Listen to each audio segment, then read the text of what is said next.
سورۃ القصص کی آیت نمبر 36۔ الحمدللہ وکفی وسلام علی عبادہ الذین اصطفی، خصوصاً علی سید الرسل وخاتم الانبیاء وعلی آلہ واصحابہ الاتقیاء۔ اما بعد فاعوذ باللہ من الشیطان الرجیم، بسم اللہ الرحمن الرحیم۔ فلما جاءهم موسى بآياتنا بينات قالوا ما هذا إلا سحر مفترى وما سمعنا بهذا في آبائنا الأولين۔ وقال موسى ربي أعلم بمن جاء بالهدى من عنده ومن تكون له عاقبة الدار إنه لا يفلح الظالمون۔ وقال فرعون يا أيها الملأ ما علمت لكم من إله غيري فأوقد لي يا هامان على الطين فاجعل لي صرحا لعلي أطلع إلى إله موسى وإني لأظنه من الكاذبين۔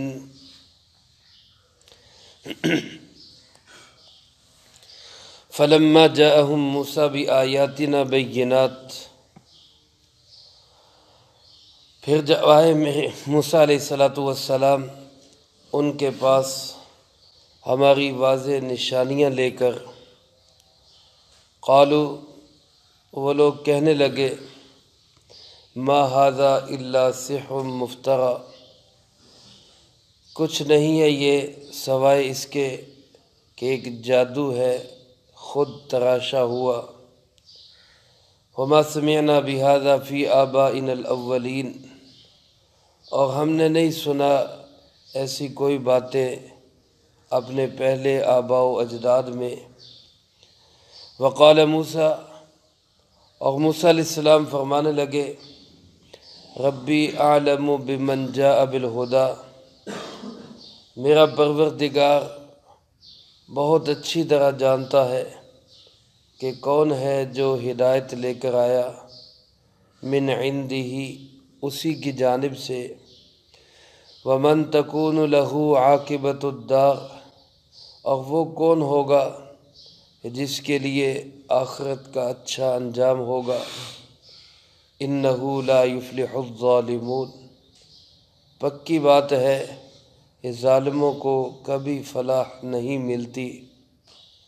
وقال فرعون، اور فرعون کہنے لگا، یا ایھا الملأ، اے درباریو، ما علمت لکم من الہ غیری، میں نہیں جانتا تمہارے لیے کوئی معبود اپنے سوا، فأوقد لی یا ہامان علی الطین، پس آگ جلا میرے لیے اے ہامان گارے پر، فاجعل لی صرحا، اور اس سے بنا میرے لیے ایک محل، لعلی اطلع الی الہ موسیٰ، تاکہ اس پہ چڑھ کے میں جھانک کے دیکھوں موسیٰ علیہ السلام کے خدا کو، وَإِنِّي لَأَظُنُّهُ مِنَ الْكَاذِبِينَ، اور کوئی شک نہیں، میرا خیال تو یہ ہے کہ یہ جھوٹ بولنے والوں میں سے ہے۔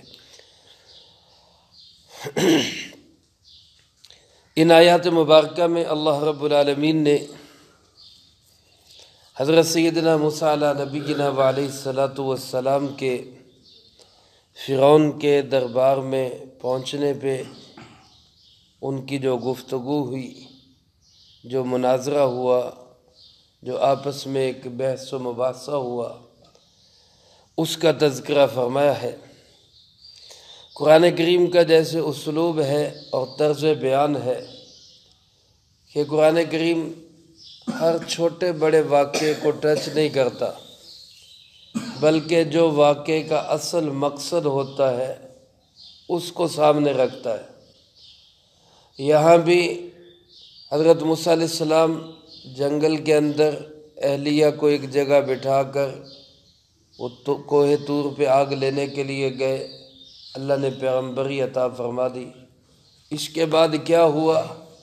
قرآن پاک نے اس کو ٹچ نہیں کیا کہ موسیٰ علیہ السلام وہاں سے اہلیہ کے پاس آئے، ان سے ملے، ان کو ساتھ لیا، یا کیا کیا کیا نہیں کیا۔ ڈائریکٹ یہاں سے سیدھا پہنچ گئے مصر کے اندر فرعون کے دربار میں۔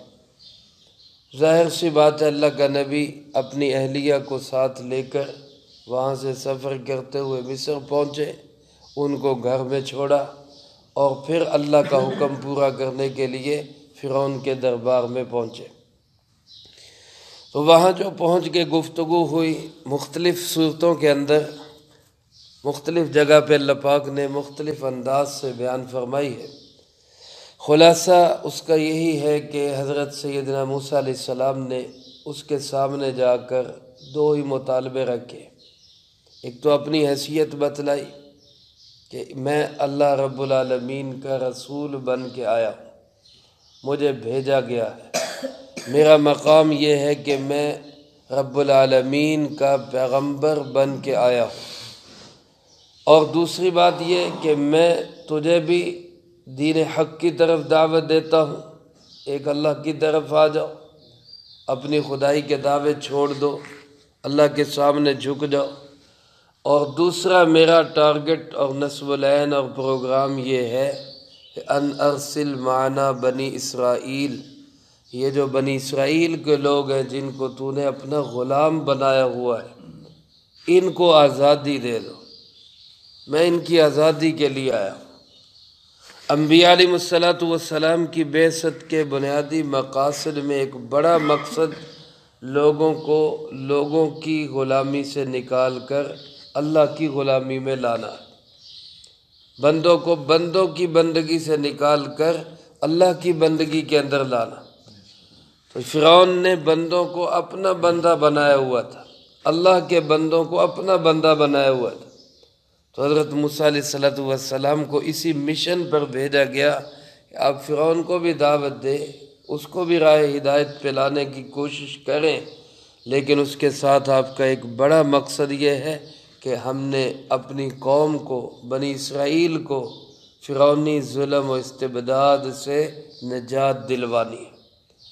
چنانچہ موسیٰ علیہ السلام اس کے پاس آئے، اس نے نشانیاں طلب کی، حضرت موسیٰ علیہ السلام نے نشانیاں پیش کر دی، وہ لاٹھی پھینکی تو وہ سانپ بن گیا، اور وہ سانپ بنا تو فرعون بھی ڈر کے مارے بھاگا، تو موسیٰ علیہ السلام نے اس کو پکڑ لیا، وہ ٹھیک ہو گیا، لاٹھی بن گیا۔ پھر اپنا ہاتھ ڈال کے بغل میں نکالا تو وہ چمکدار اور روشن، اور پھر اس کو دوبارہ ڈالا تو وہ پھر ویسا ہو گیا۔ تو موسیٰ علیہ السلام نے جب یہ نشانیاں اور معجزات اور اپنا اس کے سامنے گفتگو رکھی، موقف رکھا، تو وہ اپنے تمام اہل دربار کو، سارا پارلیمنٹ اور جو اس کا ایوان حکومت وہاں بیٹھا ہوا تھا، کابینہ بیٹھی ہوئی تھی، ان سب کے سامنے کہنے لگا ما ھذا الا سحر مفتری، یہ کچھ نہیں ہے، یہ ایسے ایک جادو ہے جو خود گھڑا ہوا جادو ہے۔ جو چیزیں جن کو اللہ رب العالمین فرما رہے بھی آیاتنا بینات، وہ ہماری ایسی نشانیاں تھیں جو واضح نشانیاں تھیں، کھلی ہوئی نشانیاں تھیں، جن نشانیوں کو دیکھ کر ایک احمق سے احمق انسان بھی یہ بات ماننے پہ مجبور ہو جاتا ہے کہ یہ واقعی حق اور سچ ہے۔ لیکن یہ اس طرح کا ضدی اور ہٹ دھرم اور انادی آدمی تھا، بجائے اس کے کہ خود متاثر ہوتا، جو لوگ متاثر ہو رہے تھے ان کو بھی روکنے کے لیے کہنے لگا یہ تو جادو ہے اور کچھ نہیں ہے۔ کیونکہ فرعون کا جو وہ زمانہ تھا، اس زمانے کے اندر جادو بڑا عروج پہ تھا، جس طرح کہ آج ہمارے زمانے میں سائنس عروج پہ ہے، سائنسی چیزیں روزانہ نت نئی چیزیں ایجاد ہو رہی ہیں، اور ایسے ایسے نئے کرشمے سامنے آ رہے ہیں کہ انسان حیران رہ جاتا ہے کہ یہ کیا ہو رہا ہے۔ موبائل کے ذریعے کیسی کیسی چیزیں بن رہی ہیں، نیٹ کے ذریعے کیا کچھ ہو رہا ہے۔ تو یہ جو سارا کچھ آج ہمیں سائنس لگ رہا ہے، اگر اس زمانے کے لوگوں سے پوچھیں تو وہ تو یہی کہیں گے کہ یہ تو جادو ہے۔ آج ہمیں تو نظر آ رہا ہے کہ ہم نے بٹن دبایا اور لائٹ جل گئی، انڈر گراؤنڈ وائرنگ ہے، بظاہر دیوار میں کچھ نہیں نظر آ رہا، ایک صرف بٹن لگا ہوا ہے، اس کو آپ دباتے ہیں وہ لائٹ جل گئی۔ تو لوگ کہیں گے، وہ کہیں گے یہ تو جادو ہے یار، کمال ہے یار، ادھر دیوار کو دباتے ہیں ادھر لائٹ جل جاتی۔ وہ جیسے کہتے ہیں نا، کوئی سادہ آدمی بیچارہ دیہات سے شہر میں آ گیا، اب وہاں وہ دیہات کے اندر تو کنویں میں سے پانی نکال رہا تھا، یا زیادہ سے زیادہ نل کا چلا رہا تھا، یہاں کہ اس نے دیکھا دیوار کے اندر ٹوٹی لگی ہوئی ہے، اس میں سے پانی آ رہا ہے، تو بڑا حیران ہو گیا کہ کمال ہے، یہ تو دیوار میں سے پانی آ رہا ہے۔ اب ان سے پوچھا بھائی یہ کیا، یہ کیا چیز ہے؟ کہ یہ ٹوٹی ہے، یہ کہاں سے ملتی ہے؟ یہ بازار سے مل جاتی ہے۔ کتنے کی؟ 200-300 کی۔ تو خوش ہو گیا، بن گیا کام بھائی، 200-300 کی ٹوٹی لے جا کے وہاں دیوار کے اندر لگا دی، اب کھولے تو پانی نہیں آ رہا، وہاں شہر میں تو آ رہا تھا، یہاں نہیں آ رہا۔ تو وہ اب پیچھے کے سسٹم کا کیا پتا کہ پیچھے اس کے ایک نالی ہے، وہ ٹینکی تک جاتی ہے، وہاں سے پانی آ رہا ہے۔ اب ظاہر میں تو دیکھے گا تو وہ تو کہے گا جی کمال، جادو ہے یہ تو اس زمانے کے لوگ بھی اسی طرح ایک جادو کے کرتبوں کے اندر پھنسے ہوئے تھے۔ جادوگر کو اسٹیٹ میں وہی حیثیت تھی جو آج کسی سائنسدان یا ڈاکٹر یا انجینئر کو حاصل ہوتی ہے۔ تو فرعون نے اسی زمانے کے لحاظ سے کہا کہ جناب یہ کچھ نہیں ہے، یہ موسیٰ جادوگر ہے، نعوذ باللہ من ذالک۔ اور جادو بھی ایسا مفترا، بڑا زبردست خوفناک گھڑا ہوا جادو۔ مصر کا جادو آج بھی مشہور ترین جادو ہے۔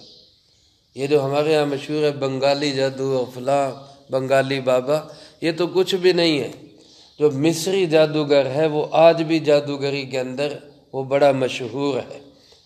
تو اس زمانے میں تو بڑا ہی عروج تھا۔ ایک تو اس نے یہ کہا کہ جناب یہ صرف جادو ہے، اس کے علاوہ کچھ نہیں۔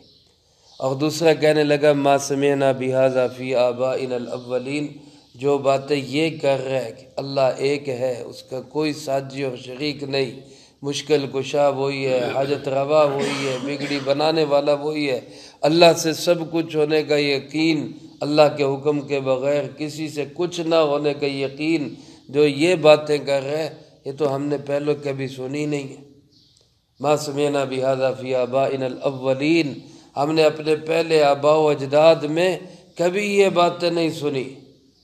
اس سے معلوم ہوا کہ ماضی قریب نہیں، ماضی بعید تک، دور دور تک فرعون کی نسل میں بت پرستی رہی تھی۔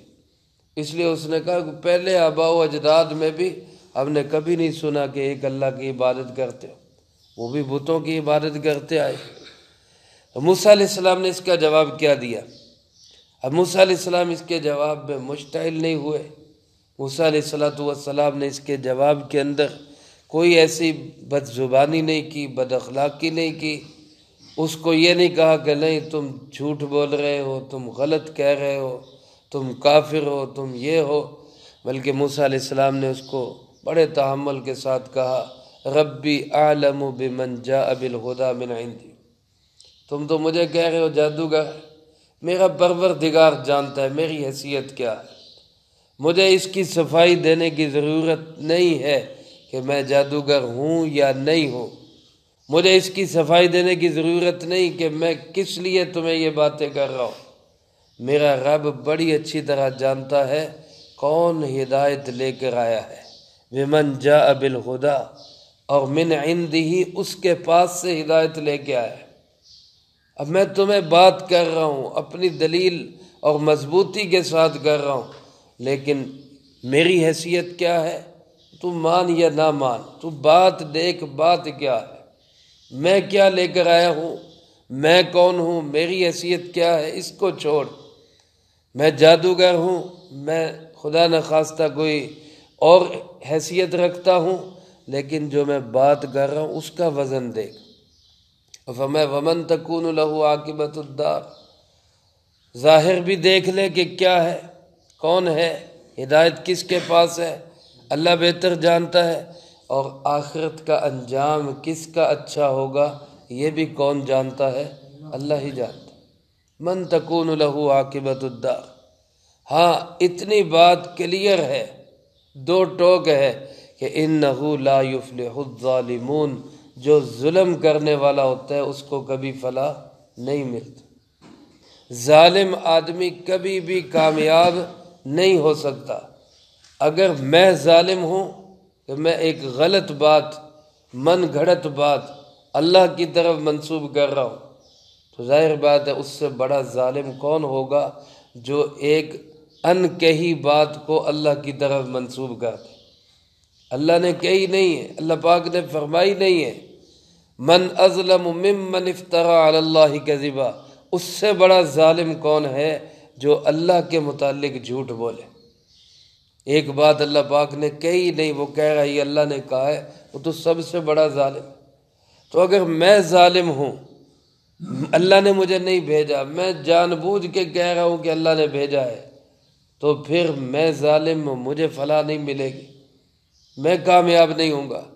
لیکن اگر میں حق پہ ہوں اور یقیناً حق پہ ہوں، اللہ نے مجھے بھیجا ہے، تو پھر میری بات کو ٹھکرا کے ظالم کون بن رہا ہے؟ وہ تو بن رہا ہے، اور یقینی بات ہے کہ پھر تجھے فلاح نہیں ملے گی۔ اس کا فیصلہ میں نہیں کرتا، اس کا فیصلہ کون کرے گا؟ اللہ کرے گا۔ موسیٰ علیہ السلام نے تو یہ گفتگو فرما دی۔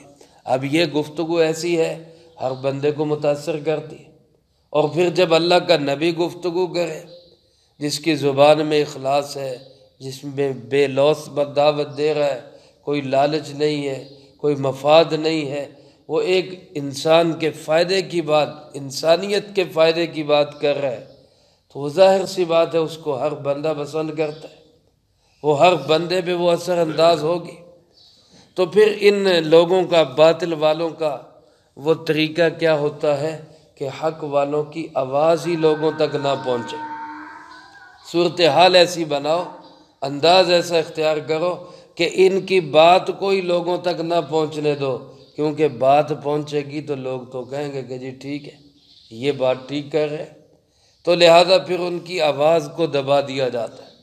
چنانچہ موسیٰ علیہ السلام کی گفتگو جاری تھی کہ دربار فرعون میں فرعون نے شور مچا دیا، کہنے لگا چھوڑو چھوڑو اس کی بات نہ سنو، میری طرف متوجہ ہو جاؤ۔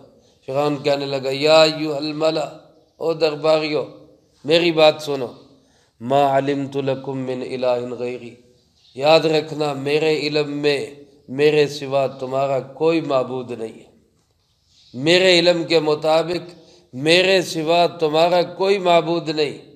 اس نے دیکھا نا کہ لوگ سن رہے ہیں، موسیٰ علیہ السلام کی گفتگو کو سن رہے ہیں، دھیان ادھر لگا ہوا ہے، اور حق والا جب بات کرتا ہے اور بات بھی سچی ہوتی ہے، بات سچی ہوتی ہے، بات کرنے والا سچا ہوتا ہے، از دل خیزد بر دل ریزد، سچی بات جب دل سے نکلتی ہے تو دل پہ اثر کرتی ہے۔ تو اس نے جب دیکھا کہ لوگ متاثر ہو گئے، اپنی طرف متوجہ ہو کے کہنے لگا کوئی نہیں، ما علمت لکم، میں نہیں جانتا، میرے سوا بھی کوئی معبود ہے، کوئی نہیں ہے، میں ہی ہوں معبود تمہارا، لہذا اس کی بات کو چھوڑو۔ اور اپنے وزیر کو مخاطب بنا کے کہنے لگا اوقد لی یا حامان علی الطین، اے حامان، حامان اس کے وزیر کا نام ہے، یہ بادشاہ تھا، وہ اس کا وزیر تھا، اس کو کہنے لگا اے حامان میرے لیے گارے کو پکا، اوقد لی یا حامان علی الطین، طین کہتے ہیں مٹی کو، اس مٹی کو جو پانی میں ملی ہوئی ہو، یعنی گارا، اس گارے کو اوقد لی، اس کو آگ میں پکا۔ آگ میں پکانے کا مطلب کیا؟ پکی اینٹیں بنا، ایک ہے کچی اینٹ، ایک ہے پکی اینٹ۔ علماء نے لکھا ہے، مفسرین کرام رحمہم اللہ نے، کہ فرعون کے اس حکم سے پہلے پکی اینٹ بنانے کا دنیا میں کہیں رواج نہیں تھا، کچی اینٹوں کے مکان بنتے تھے، گارے کے مکان بنتے تھے۔ سب سے پہلے اس نے یہ آرڈر دیا کہ اس گارے کو آگ پہ پکا کے پکی اینٹیں تیار کرو، اور پھر ان پکی اینٹوں سے کیا کر فَاجْعَل لِي صَرْحًا، ایک محل بنا، اونچا مینار تعمیر کر، ایک بلند پلازا بنا، لعلی اطلع الی الہ موسیٰ، تاکہ میں اس پہ چڑھ کے ذرا جھانک کے تو دیکھوں کہ موسیٰ کا خدا ہے کون۔ یہ جس کو کہہ رہا ہے میرا اللہ سب سے اعلیٰ، سب سے بلند، سب سے بڑا، سب سے اونچا، سب سے اوپر، تو میں ذرا اس کو چڑھ کے دیکھوں تو صحیح کہ وہ ہے کیسا۔ حالانکہ انی لأظنہ من الکاذبین، میرا خیال تو یہی ہے، میرا گمان تو یہی ہے کہ یہ موسیٰ نعوذ باللہ من ذالک، یہ موسیٰ جھوٹ بول رہا ہے، یہ جھوٹ بولنے والوں میں سے۔ اندازہ کریں میرے بھائیوں، اللہ کے نبیوں کو علیہم السلام کس طرح کے سخت ترین دشمنوں کا سامنا کرنا پڑا، جنہوں نے کبھی جادوگر کہا، کبھی جھوٹا کہا، کبھی دیوانہ اور پاگل کہا، لیکن اللہ کے نبیوں نے ساری باتیں سنی ہے پر اپنے مشن اور موقف سے پیچھے نہیں ہٹے۔ ہم تو آج جس ماحول میں گزر رہے ہیں بہت ساری چیزیں ہمیں بھی سننی پڑ رہی ہیں، لیکن ہم متاثر ہو جاتے ہیں، اوہ یار لوگ ایسے نہ کہیں، لوگ ایسے نہ کہیں۔ وہ دین کی بات، صحیح بات، حق بات، سچ بات، وہ چاہے کوئی کچھ کہتا رہے وہ ہم نے کہنی ہے، اس پہ کوئی برداشت کر لے، اس کو قبول کر لے، بڑی اچھی بات ہے۔ کوئی اس کو ٹھکرا دے اور پھر ہمیں تانے طنز تشنیع کرے تو اس کو خوش دلی سے برداشت کریں کہ یہ تو اللہ کے نبیوں سے ہوا ہے، ہماری کیا حیثیت ہے۔ تو حضرت موسیٰ علیہ السلام کو کہنے لگا کہ یہ مجھے جھوٹا لگتا ہے نعوذ باللہ، لیکن میں ذرا چڑھ کے دیکھوں تو صحیح۔ اب یہ مفسرین کرام رحمہم اللہ نے لکھا ہے کہ کیا ایسا کوئی محل بنایا گیا یا نہیں بنایا گیا، اس میں دو رائے ہیں۔ ایک رائے تو یہ کہ یہ اس نے صرف ایک تمسخر اڑانے کے لیے ایک بات کہی تھی، کوئی آرڈر نہیں دیا تھا، صرف مذاق اڑانے کے لیے، جیسے کوئی کہتا نہیں ہے ذرا تیاری کر میں نے دیکھ لینا ان میں، بس صرف ایک اس نے اس انداز سے کہ کوئی نہیں ہے، یہ ایسے ہی لگا ہوا ہے بس، لیکن کوئی محل تیار نہیں کیا گیا۔ جبکہ دوسرے بعض مفسرین کرام فرماتے ہیں کہ اس نے محل تیار کروایا۔ حضرت حکیم الامت مولانا اشرف علی تھانوی رحمۃ اللہ علیہ فرماتے کسی پائیدار روایت میں تو یہ نہیں ملتا کہ محل تیار ہوا یا نہیں، لیکن بعض تفسیری روایات میں، تفسیری روایات زیادہ تر منقول ہیں یہود و نصارہ سے ہی، فرمایا ان کی روایات میں یہ بات آتی ہے کہ ایک محل تیار کیا گیا۔ حامان نے 50,000 مزدور لگائے، اینٹیں تیار کی، اینٹوں کو پکایا، ان مزدوروں کو لگا کر اینٹوں کے ذریعے پھر لکڑی لوہے کے ذریعے کام کرتے ہوئے بہت اونچا محل تیار کیا۔ اور پھر اس کے بعد کیا ہوا، یہاں بھی دو رائے ہیں۔ ایک رائے یہ ہے کہ فرعون اس محل پہ چڑھا، وہ چڑھ کے کہاں تک جا سکتا تھا، اتنی اونچی بلڈنگ تو کوئی نہیں بنا سکتا کہ جو آسمان تک بھی پہنچ جائے، اور آسمان سے اوپر بھی ابھی بہت کچھ ہے، اس سے آگے بھی بڑا جہان ہے، اور اللہ تو جس نے دیکھنا ہو وہ تو شاہ رگ سے بھی زیادہ قریب ہے، نہ نظر آئے تو پھر بندہ جہاں مرضی وہ جو ہے وہ اپنے ماتھے ٹیکتا رہے، اس کو اللہ نظر نہیں آتا۔ اب وہاں اوپر تک چڑھ کے بھی گیا اور کہنے لگا جی اللہ تو کوئی نہیں ہے، یہ تو ایسے ہی لگا ہوا ہے، میں دیکھ کے آیا، اوپر تک جھانک کے آیا ہوں، کوئی چیز نہیں ملی۔ اور دوسرے مفسرین کرام رحمہم اللہ کی رائے یہ ہے کہ جب وہ محل تیار ہو گیا تو اس کو اس محل میں جانا اور اس کے اندر داخل ہونا اور چڑھنا بھی نصیب نہیں ہوا۔ ادھر وہ تیار ہوا، ادھر اللہ پاک نے جبرائیل علیہ السلام کو بھیجا، انہوں نے اپنے ایک ہاتھ کا ذرا سا جھونکا چلایا، ایسے ہاتھ ہی لہرایا تو جبرائیل علیہ السلام کے ہاتھ لہرانے کی دیر تھی، وہ بلند و بالا اور مضبوط مینار اور پلازا اور بلڈنگ وہ 3 ٹکڑوں میں تقسیم ہو گئی۔ ایک ٹکڑا تو وہی فرعون کے ان فوجیوں کے اوپر گرا جس سے ہزاروں فوجی اس کے نیچے دب کے مر گئے، دوسرا دور کہیں سمندر میں جا کے گرا، اور تیسرا وہیں دور جنگل میں جا کے بکھر گیا۔ اللہ نے اس مینار کو اسی علاقے کے اندر توڑ مروڑ کے رکھ دیا۔ یہ واضح ہو گئی بات کہ اللہ کی ذات کا کوئی مقابلہ نہیں کر سکتا۔ میرے محترم دوستو، اس نے جو کوشش کی، ڈھونڈی حرکت کی، بیہودہ حرکت کی، اس کا انجام بھی اس کے سامنے آ گیا، پھر خود اس کا انجام کیا ہوا اس کا تذکرہ اللہ پاک نے اگلی آیات میں کیا ہے، وہ انشاءاللہ اگلی فرصت میں آئے گا۔ اللہ پاک سے دعا ہے اللہ مجھے آپ کو سب کو قرآن و سنت کی صحیح سمجھ نصیب فرمائے اور اس پہ عمل کر کے دوسروں تک پہنچانے کی توفیق عطا فرمائے۔ اللہم انت السلام ومنک السلام تبارکت ربنا وتعالیت یا ذا الجلال والاکرام۔ اللہم انا علی ذکرک و شکرک و حسن عبادتک۔ اللہم احسن عاقبتنا فی الامور کلہا واجرنا من خزی الدنیا وعذاب الآخرہ۔ اللہم باقیتا کباقیت الولید، اللہم استر عوراتنا وآمن روعاتنا، اللہم انا نجعلک فی نحورہم ونعوذ بک من شرورہم، اللہم اکفنا بحلالک عن حرامک واغننا بفضلک عمن سواک، اللہم اکفنا کل مہم من حیث شئت ومن این شئت، رب اغفر وارحم وانت خیر الراحمین، ربنا تقبل منا انك انت السميع العليم وتب علينا انك انت التواب الرحيم، صلی اللہ علی النبی الکریم وعلى آلہ واصحابہ اجمعین برحمتک یا